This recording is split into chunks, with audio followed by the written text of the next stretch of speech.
नारायणं नमस्कृत्यं नरं चैव नरोत्तमा देवी सरस्वती व्यासं ततो जयामुदीरये। हरे कृष्णा। आप सभी वैष्णव भक्तों को सादर प्रणाम है।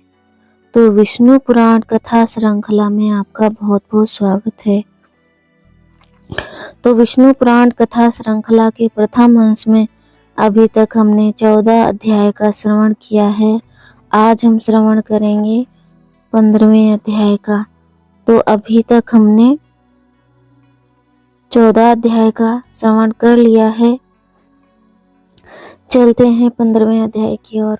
श्री पराशर जी बोले, प्रचेताओं के तपस्या में लगे रहने से कृषि आदि द्वारा किसी प्रकार की रक्षा ना होने के कारण पृथ्वी को वृक्षों ने ढक लिया और प्रजा बहुत कुछ नष्ट हो गई। आकाश वृक्षों से भर गया था, इसीलिए 10,000 वर्ष तक ना तो वायु ही चला और ना प्रजा ही किसी प्रकार की चेष्टा कर सकी। जल से निकलने पर उन वृक्षों को देखकर प्रचेतागण आदि क्रोधित हुए और उन्होंने रोष पूर्वक अपने मुख से वायु और अग्नि को छोड़ा। वायु ने वृक्षों को उखाड़ उखाड़ कर सुखा दिया और प्रचंड अग्नि ने उन्हें जला डाला। इस प्रकार उस समय वृक्षों का नाश होने लगा। तब वहां भयंकर वृक्ष प्रलय देखकर थोड़े से वृक्षों के रह जाने पर उनके राजा सोम ने प्रजापति प्रचेताओं के पास जाकर कहा, हे नृपतिगण, आप क्रोध शांत कीजिए और मैं जो कुछ कहता हूँ उसे सुनिए। मैं वृक्षों के साथ आप लोगों की संधि करा दूंगा। वृक्षों को से उत्पन्न हुई सुंदर वर्ण वाली रत्न स्वरूपा कन्या से ही भविष्य को जानकर आपकी अमृतमयी किरणों से पालन पोषण किया है। वृक्षों की यह कन्या मारिसा नाम से प्रसिद्ध है।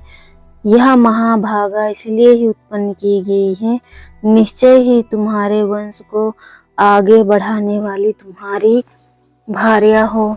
मेरे और तुम लोगों के आधे आधे तेज इसके परम विद्वान दक्ष नामक प्रजापति उत्पन्न होगा। यह तुम लोग तेज के सहित मेरे अंश से युक्त होकर अपने तेज कारण के अग्नि के समान होगा और प्रजा की खूब वृद्धि करेगा।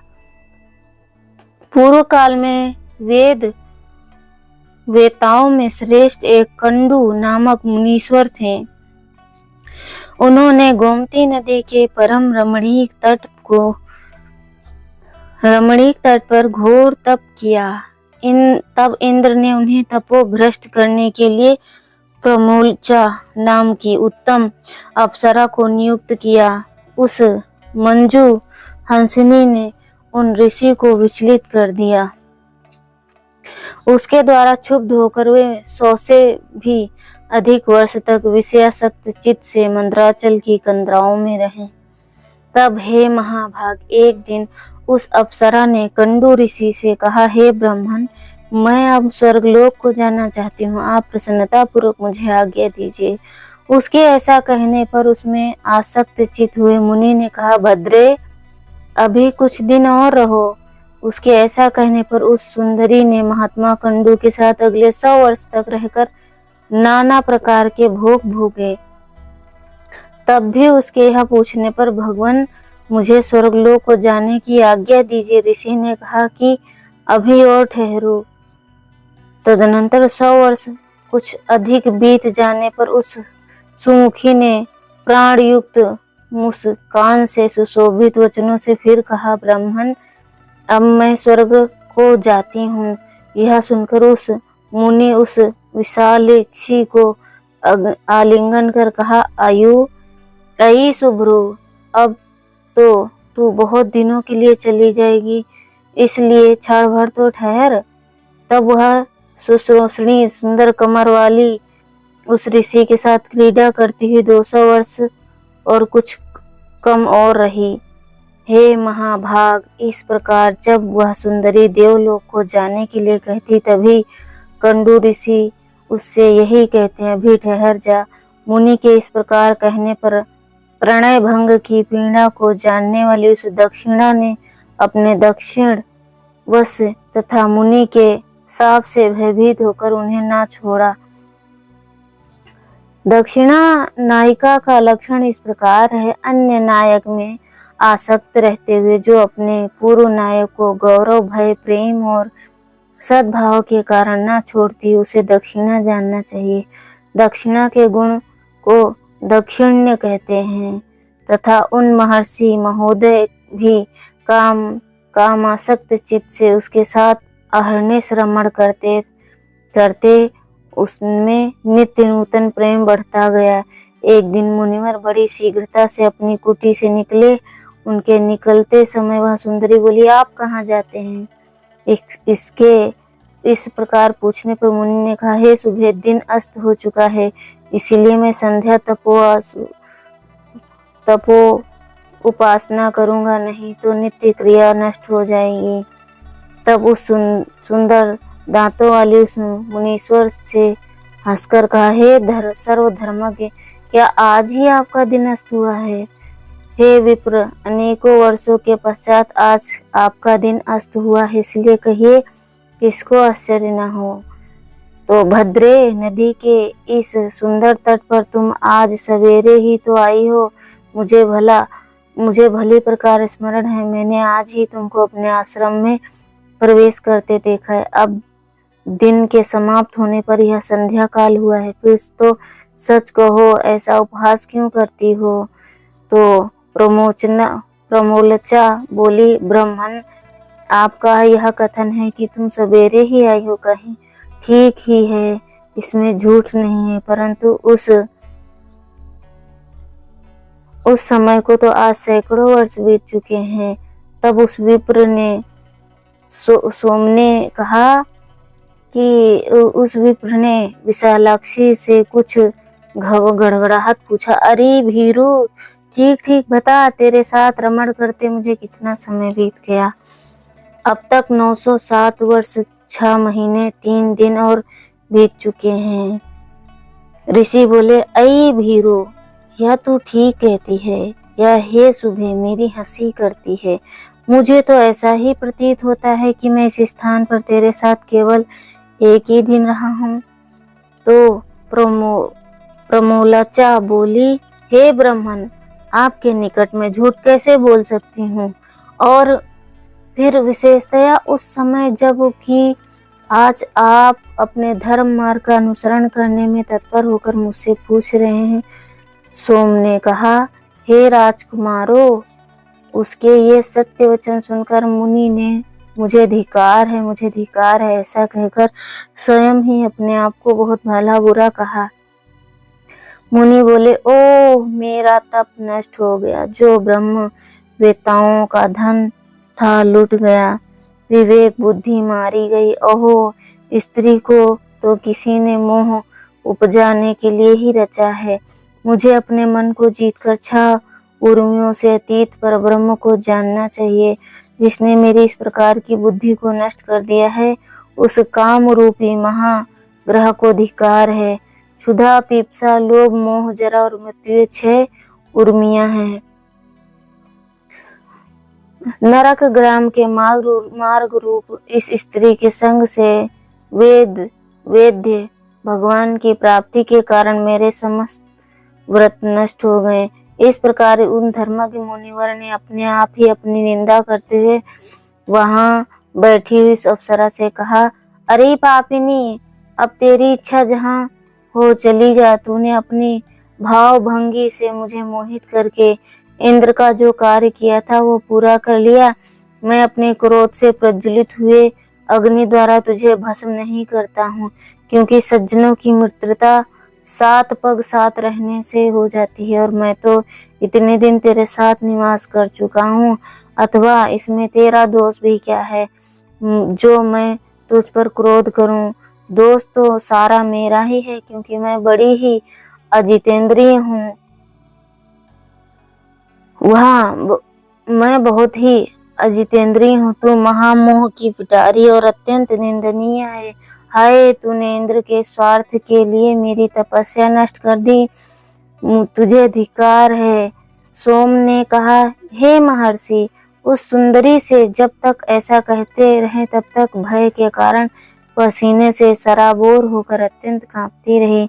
इस प्रकार जिसका समस्त शरीर पसीने में डूबा हुआ था और जो भय से थरथर कांप रही थी, उस प्रमोलचा से मुनिश्रेष्ठ कंडू ने क्रोधपूर्वक कहा, अरे तू चली जा, चली जा। तब बारंबार फटकारे जाने पर उस आश्रम से निकली और आकाश मार्ग से जाते हुए उसने अपना पसीना वृक्ष के पत्तों से पोंछा। वह बाला वृक्षों के नवीन लाल लाल पत्तों से अपने पसीने से तर शरीर को पोंछती हुई एक वृक्ष से दूसरे वृक्ष पर चलती गई। उस समय ऋषि ने उसके शरीर से जो गर्भ स्थापित किया था, वह भी रोमांच से निकले हुए पसीने के रूप में उसके शरीर से बाहर निकल आया। उस गर्भ को वृक्षों ने ग्रहण कर लिया, उसे वायु ने एकत्रित कर दिया और अपनी किरणों से उसे पोषित कर उसने धीरे धीरे बढ़ गया। वृक्ष क्रम से उत्पन्न हुई मारिसा नाम की सुमुखी कन्या तुम्हें वृक्षगण समर्पण करेंगे तथा अब यह क्रोध शांत करो। इस प्रकार वृक्षों से उत्पन्न हुई वह कन्या प्रमलोचा की पुत्री तथा कंडू मुनि की, मेरी और वायु की संतान है। हे मैत्रेय, श्री पराशर जी बोले, हे मैत्रेय, तब यह सोचकर प्रचेता योग भ्रष्ट की कन्या होने से मारिसा को आग्रह न समझे सोमदेव ने कहा, साधु श्रेष्ठ, भगवान कंडू भी तब के क्षीण हो जाने से पुरुषोत्तम क्षेत्र नामक भगवान विष्णु की निवास भूमि को गए हैं। हे राजपुत्रों, वहां भी महायोगी एक निष्ठ होकर एकाग्र चित्र से परब्रह्म मंत्र का जाप करते हुए ऊर्ध्वबाहु रहकर श्री विष्णु भगवान की आराधना करने लगे। प्रचेतागण बोले, हम कंडू मुनि का ब्रह्मापार नामक परम स्रोत सुनना चाहते हैं, जिनका तप करते हुए उन्होंने श्री केशव की आराधना की।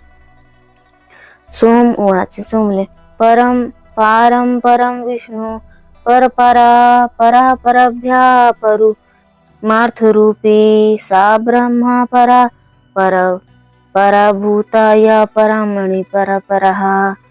सोम ने कहा, हे राजकुमारों, यह मंत्र इस प्रकार श्री भगवान विष्णु संसार मार्ग की अंतिम विधि है। उनका यह पार पाना कठिन है। वे आकाश आदि से भी पार अर्थात अनंत है अथवा सत्य रूप है। तपोनिष्ठ महात्माओं ही वे प्राप्त हो सकते हैं, क्योंकि वे पर अनंत प्रपंच से परे हैं तथा पर इंद्रियों के अगोचर परमात्मा हैं और भक्तों के पालक एवं उनके अभिष्ट को पूर्ण करने वाले हैं। वे कारण पंचभूत, कारण पंच मात्रा के हेतु और उसके भी हेतु हैं, परम हेतु, और इस प्रकार समस्त कर्म कर्ता आदि के सहित कार्य रूप से स्थित सकल प्रपंच का पालन करते हैं। ब्रह्म ही प्रभु है, ब्रह्म ही सर्व जीव रूप है और ब्रह्म ही सकल प्रजापति, रक्षक तथा विनाशी है। वह ब्रह्मा अव्यय, नित्य, अजन्मा तथा वही क्षय आदि समस्त विकारों से शून्य है, क्योंकि वह अक्षर, अज और नित्य ब्रह्म ही पुरुषोत्तम भगवान विष्णु है। इसीलिए उनका नित्य अनुरक्त भक्त होने के कारण मेरे राग द्वेष शांत हों। इस पर ब्रह्मापार नामक परम स्रोत का तप करते हुए श्री केशव की आराधना करने से उन मुनीश्वरों ने परम सिद्धि प्राप्त की। जो पुरुष इस स्तव को नित्य प्रति पढ़ता या सुनता है, वह काम आदि सकल दोषों से मुक्त होकर अपना मनोवांछित फल प्राप्त करता है। अब मैं तुम्हें बताता हूँ कि यह मारिसा पूर्व जन्म में कौन थी। यह बता देने से तुम्हारे कार्य का गौरव सफल होगा, अर्थात जो तुम प्रजावृद्धि वाला फल प्राप्त कर सकोगे। यह साध्वी अपने पूर्व जन्म में एक महारानी थी। पुत्रहीन अवस्था में ही पति के मर जाने पर इस महाभाग ने अपने भक्ति भाव से भगवान विष्णु को संतुष्ट किया। उसकी आराधना से प्रसन्न हो विष्णु भगवान ने प्रकट होकर कहा, हे शुभे, वर मांग। तब उसने अपनी मनोभिलाषा इस प्रकार कही सुनाई। भगवान, बाल विधवा होने के कारण मेरा जन्म व्यर्थ ही हुआ। हे जगतपते, मैं ऐसी भागिनी हूँ कि फलहीन पुत्रहीन ही उत्पन्न हुई, अतः आपकी कृपा से जन्म जन्मों मेरे बड़े प्रशंसनीय पति हों और प्रजापति ब्रह्मा के समान पुत्र हो। और हे अधोक्षज, आपके प्रसाद से मैं भी कुलशील अवस्था, सत्य, दाक्षिण्य, कार्यकुशलता और शीघ्रकारिता, अविसंवादिता, उल्टा ना कहना, सत्व, वृद्ध सेवा और कृतज्ञता आदि गुणों से तथा सुंदर स्वरूप संपत्ति से संपन्न और सबको प्रिय लगने वाले अयोनिजा माता के गर्भ से जन्म लिया बिना ही उत्पन्न हूँ। तो सोम बोले, उनके ऐसा कहने पर वरदायक परमेश्वर देवाधिदेव श्री ऋषिकेश ने प्रणाम के लिए झुकी उस बाला को उठाकर कहा। भगवान बोले, तेरे एक ही जन्म में बड़े पराक्रमी और विख्यात कर्मवीर 10 पति होंगे, और हे शुभने, उसी समय तुझे प्रजापति के समान एक महान वीरवान एवं अत्यंत बल विक्रम युक्त पुत्र भी प्राप्त होगा। वह इस संसार में कितने ही वंशों को चलाने वाला होगा और उसकी संतान संपूर्ण त्रिलोक में फैल जाएगी, तथा तू भी मेरी कृपा से उदार रूप गुण संपन्न, सुशीला और मनुष्यों के चित्त को प्रसन्न करने वाली अयोनिजा ही उत्पन्न होगी। हे राजपुत्रो, उस विशालाक्षी से ऐसा कहे भगवान अंतर्धान हो गए और वही यह मारिसा के रूप में उत्पन्न हुई है, तुम्हारी पत्नी। श्री पराशर जी बोले, तब सोमदेव के कहने पर प्रचेताओं ने अपना क्रोध शांत किया और उस मारिसा को वृक्ष से पत्नी रूप में ग्रहण किया। उन 10 प्रचेताओं ने से मारिसा के महाभाग दक्ष प्रजापति का जन्म हुआ, जो पहले ब्रह्मा जी से उत्पन्न हुए थे।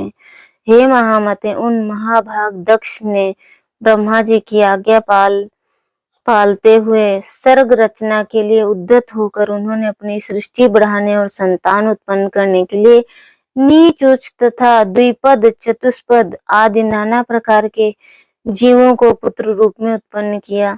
प्रजापति दक्ष ने पहले मन से ही सृष्टि करके फिर स्त्रियों की उत्पत्ति की। उनमें से 10 धर्म और 13 कश्यप को दी तथा काल परिवर्तन में नियुक्त अश्विन आदि 27 चंद्रमा को विवाह दी। उन्हीं में से देवता, दैत्य, नाग, गौ, पक्षी, गंधर्व, अप्सरा और दानव आदि उत्पन्न हुए। हे मैत्रेय, दक्ष के समय से ही प्रजा का मैथुन और स्त्री पुरुष संबंध उत्पन्न होना आरंभ हुआ। तो जब दक्ष उत्पन्न हुए तभी से स्त्री पुरुष का संग होना आरंभ हुआ, नहीं तो पहले यज्ञ से संतान होती थी, यज्ञ द्वारा। अब तो भोग वृत्ति में ही लोग करने लगे हैं। स्त्री पुरुष संबंध द्वारा उत्पन्न होना आरंभ हुआ। उससे पहले तो अत्यंत तपस्वी प्राचीन सिद्ध पुरुषों के तपोबल से उनके संकल्प दर्शन अथवा स्पर्श मात्र से ही प्रजा उत्पन्न होती थी। श्री मैत्रेय जी बोले, हे महामुने, मैंने तो सुना था कि दक्ष का जन्म ब्रह्मा जी के दाएं अंगूठे से हुआ था, फिर वे प्रचेताओं के पुत्र किस प्रकार हुए? हे ब्राह्मण, मेरे हृदय में बड़ा संदेह है। सोमदेव के दौहित्र देवते होकर भी फिर उनके वे ससुर हुए, श्री पराशर जी बोले कि हे मैत्रेय, प्राणियों की उत्पत्ति और नाश प्रवाह के रूप में निरंतर हुआ करते हैं। इस विषय में ऋषियों तथा अन्य दिव्य दृष्टि पुरुषों का कोई मोह नहीं होता। हे मुनि श्रेष्ठ, ये दक्ष आदि युग युग में होते हैं और फिर लीन हो जाते हैं। इसमें विद्वान को कोई किसी प्रकार का संदेह नहीं होता। हे द्विजोत्तम, इनमें पहले किसी प्रकार की ज्येष्ठता अथवा कनिष्ठता भी नहीं थी। उस समय तप और प्रभाव ही उनकी ज्येष्ठ का कारण होता था। मैत्रेय जी बोले, हे ब्राह्मण, आप मुझसे देव दानव गंधर्व सर्प राक्षसों की उत्पत्ति विस्तार से कहिए। तो श्री पराशर जी बोले, हे महामुने, स्वयंभू भगवान ब्रह्मा जी की आज्ञा होने पर तुम प्रजा उत्पन्न करो। दक्ष ने पूर्व काल में जिस प्रकार प्राणियों की रचना की थी वह सुनो। उस समय पहले तो दक्ष ने देव, ऋषि, गंधर्व, असुर और सर्प आदि मानसिक प्राणियों को उत्पन्न किया।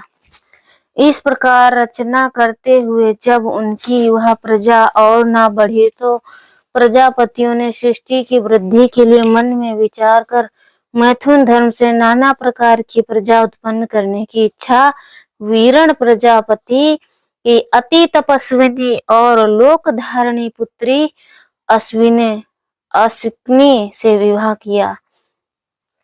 तदनंतर वीरवान प्रजापति दक्ष ने सर्ग की वृद्धि के लिए वीर सुरता अक्षिण्य से 5 सहस्त्र पुत्र उत्पन्न किए। उन्हें प्रजा वृद्धि के इच्छुक देख प्रियवधी त्रिवर्षी नारद ने उनके निकट जाकर इस प्रकार कहा, हे हर्षयामा वीर्या प्रजा यूयं करिष्यथ ईदृशो दृश्यते यत्नो भावताम श्रूयतमिदं। हे महापराक्रमी हर्षगण, आप लोगों की ऐसी चेष्टा प्रतीत होती है कि आप प्रजा उत्पन्न करेंगे, सो यह मेरा कथन सुनो। खेद की बात है कि तुम लोग अभी निरे अनभिज्ञ हो, क्योंकि तुम इस पृथ्वी का मध्य, ऊर्ध्व, ऊपरी भाग, अधा, नीचे का भाग कुछ भी नहीं जानते हो। फिर प्रजा की रचना किस प्रकार करोगे? देखो, तुम्हारी गति इस ब्रह्मांड में ऊपर नीचे और इधर उधर सब और प्रतीत बेरोक टोक अतः अन्य अज्ञानियों, तुम सब मिलकर इस पृथ्वी का अंत क्यों नहीं देखते? नारद जी के ये वचन सुनकर वे भिन्न भिन्न दिशाओं को चले गए। समुद्र जाकर जिस प्रकार नदियां नहीं लौटती, उसी प्रकार आज तक नहीं लौटे। हर्षों के इस प्रकार चले जाने पर प्रचेताओं के पुत्र दक्ष ने वैरुणी से 1 सहस्त्र पुत्र और उत्पन्न किए। वे सबलस्वगण और प्रजा बढ़ाने की इच्छुक हुए, किंतु वे ब्राह्मण उनके नारद जी ही पर पूर्वोक्त बातें कह दी। तब वे अपने सब आपस में एक दूसरे से कहने लगे, महामुनि नारद जी ठीक कहते हैं, हमको भी इसमें संदेह नहीं, अपने भाइयों के मार्ग ही अवलंबन करना चाहिए। हम भी पृथ्वी का परिणाम जानकर ही सृष्टि करेंगे। इस प्रकार वे भी उसी मार्ग से समस्त दिशाओं में चले गए। समुद्रगत नदियों के समान आज तक नहीं लौटे।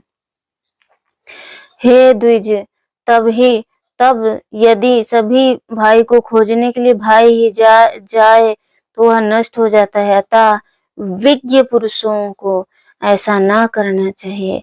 महाभाग दक्ष प्रजापति ने उन पुत्रों को भी गए जान नारद जी पर बड़ा क्रोध किया और उन्हें शाप दे दिया। हे मैत्रेय, हमने सुना है कि उस विद्वान प्रजापति ने सर्ग वृद्धि की इच्छा से वैरुणी से 60 कन्याएं उत्पन्न की। उनमें से उन्होंने 10 धर्म को, 13 कश्यप को, 27 सोम को, चंद्रमा को और 4 अरिष्ट नेमि को दी तथा 2 बहुपुत्र, 2 अंगिरा, 2 कृशाश्वक को विवाह की। और अब उनके नाम सुनो। अरुंधति, वसु, यामी, लंबा, भानु, मरुत्वती, संकल्पा, मुहूर्ता, साध्या और विश्वा, ये 10 धर्म की पत्नियां थीं। अब तुम इनके पुत्रों के विवरण सुनो। विश्वा के पुत्र विश्वदेव थे, साध्या के साध्य गण हुए, मरुत्वती से मरुत्वान और वासु से वसुगण हुए, तथा भानु से भानु और मुहूर्ता से मुहूर्ताभिमानी देवतागण हुए। लंबा से घोष, यामी से नागविथि और अरुंधति से समस्त पृथ्वी विषयक प्राणी हुए, तथा संकल्पा से सर्वात्मक संकल्प की उत्पत्ति हुई। नाना प्रकार का वसु, तेज अथवा धन की जिनका प्राण ऐसी ज्योति आदि जो 8 वसुगण विख्यात हैं। अब मैं उनके वंश का विस्तार बताता हूँ। उनके नाम आप ध्रुव, सोम, धर्म, अनिल, वायु, अनल, अग्नि, प्रत्युष, प्रभास कहे जाते हैं। आपके पुत्र वैतंड, श्रम, शांत और ध्वनि हुए थे। ध्रुव के पुत्र लोक संहारक भगवान काल हुए। भगवान वर्चा सोम के पुत्र थे, जिनमें पुरुष वर्चस्वी तेजस्वी हो जाता, और धर्म के उनकी भार्या मनोहरमा से द्रविण हुए, एवं वह हव्य वह तथा शिशिर, प्राण और वरुण नामक पुत्र हुए। अनल की पत्नी शिवा थी। उनके अनिल के मनोजव और अविज्ञात गति से ये 2 पुत्र हुए। अग्नि के पुत्र कुमार सरतंब सरकंडे थे से समस्त हुए। कृतिकाओं के पुत्र होने से कार्तिकेय कहलाए। शाख, विशाख और नैगमेय इनके छोटे भाई थे। देवलोक नामक ऋषि को प्रत्यूष का पुत्र कहा जाता है। इन देवलोक भी 2 क्षमाशील और मनीषिणी पुत्र हुए।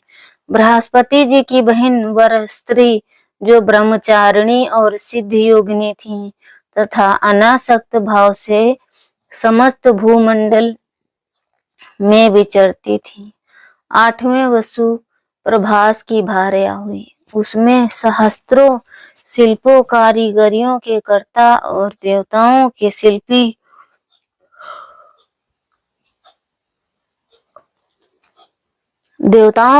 महाभाग प्रजापति विश्वकर्मा का जन्म हुआ, जो समस्त शिल्पकारों में श्रेष्ठ और सब प्रकार के आभूषण बनाने वाले, तथा जिन्होंने देवताओं के संपूर्ण विमानों की रचना की, और जिन महात्माओं की आविष्कृता शिल्प विद्या के आश्रय से बहुत से मनुष्य जीवन निर्वाह करते हैं।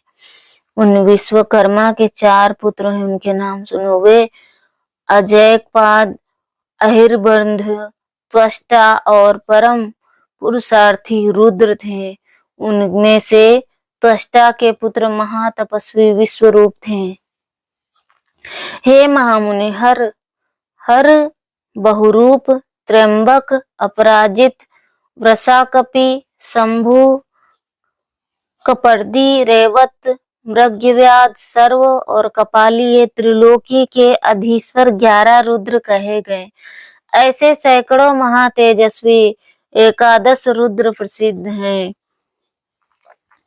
जो दक्ष कन्याएं कश्यप जी की स्त्रियां हुई, उनके नाम सुनो। वे अदिति, दीति, दनु, अरिष्टा, सुरसा, खसा, सुरभि, विनता, ताम्रा, क्रोधवसा, ईरा, कद्रु और मुनि थी। हे धर्मज्ञ, अब तुम इनकी संतान का विवरण श्रवण करो। पूर्व चक्षुष मनवंतर में तुषित नामक 12 श्रेष्ठ देवगण थे। वे यशस्वी सुरश्रेष्ठ होने पर एक दूसरे के पास जाकर मिले और परस्पर कहने लगे, हे देवगण, आओ हे देवगण आओ मिलकर और परस्पर कहने लगे, हम लोग शीघ्र ही अदिति के गर्भ से प्रवेश कर इस वैवस्वत मनवंतर में जन्म लें, इससे हमारा हित है। इस प्रकार चाक्षुष मनवंतर में निश्चय कर उन सब ने मरीच पुत्र कश्यप जी के यहाँ दक्ष कन्या आदिति के गर्भ से जन्म लिया। वे अति तेजस्वी उससे उत्पन्न होकर विष्णु, इंद्र, आर्यमा, धाता, त्वष्टा, पूषा, विवस्वान, सविता, मैत्र, वरुण, अंशु और भग नामक 12 आदित्य कहलाएं। जो 12 आदित्य कहलाते हैं उनके नाम हैं। इस प्रकार पहले चक्षुष मनवंतर में जो तुषित नामक देवगण थे वे वैवस्वत मनवंतर में 12 आदित्य हुए।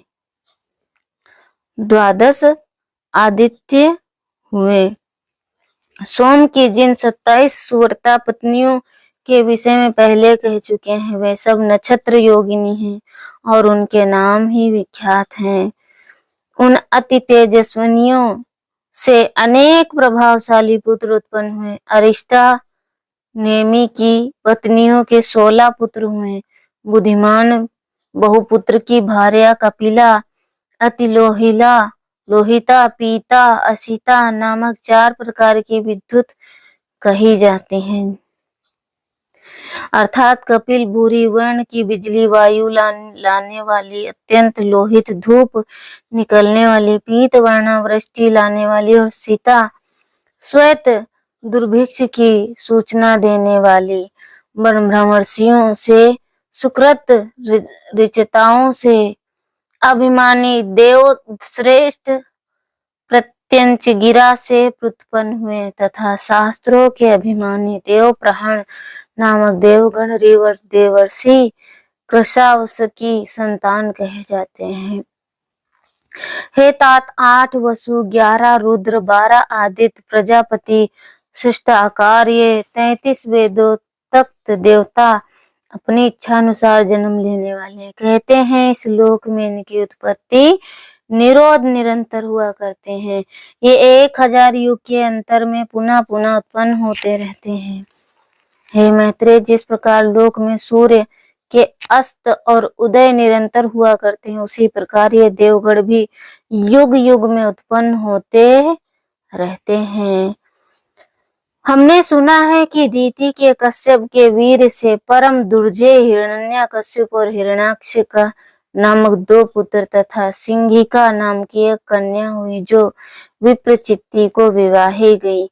हिरण्याकश्यप के अति तेजस्वी और महापराक्रमी अनुल्हाद, हलाद, बुद्धिमान प्रहलाद और संह्लाद नामक 4 पुत्र हुए जो दैत्य वंश को बढ़ाने वाले थे।